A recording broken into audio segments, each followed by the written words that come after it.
Hey, good morning. Today we're going to give you 3 tips on your insurance policy. And the reason why, with all the storms in the DFW area, we're noticing a bunch of things pop up that homeowners are having to deal with because of the policy and the coverage they have. So we're just going to give you these 3 quick tips that can help you when you're getting a new policy or maybe update your policy. So we're going to talk to you about your deductible. We're going to talk to you about ACV versus RCV, and we're going to talk to you about any type of exclusions on your policy. So the first one is your deductible.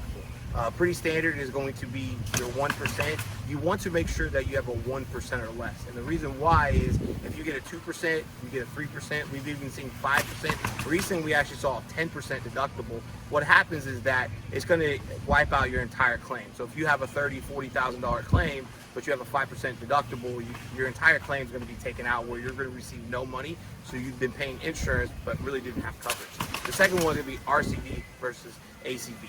What happens is that your insurance company is going to give you usually 2 checks. So let's just say your average claim is about $20,000. They're going to give you close to half that money up front, call it $10,000. And then once all the work's done, you provide all the invoices and completion photos, they're going to release that last check, which is the remaining $10,000.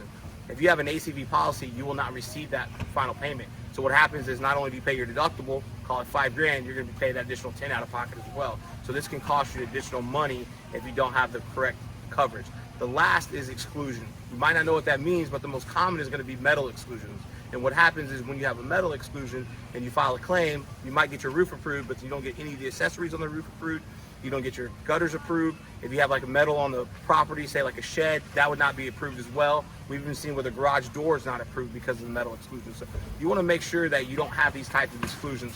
We saw an outrageous one where actually the policy included a hail exclusion. So in the DFW market, you want to make sure you catch that. So I hope these 3 tips help. Have a great day.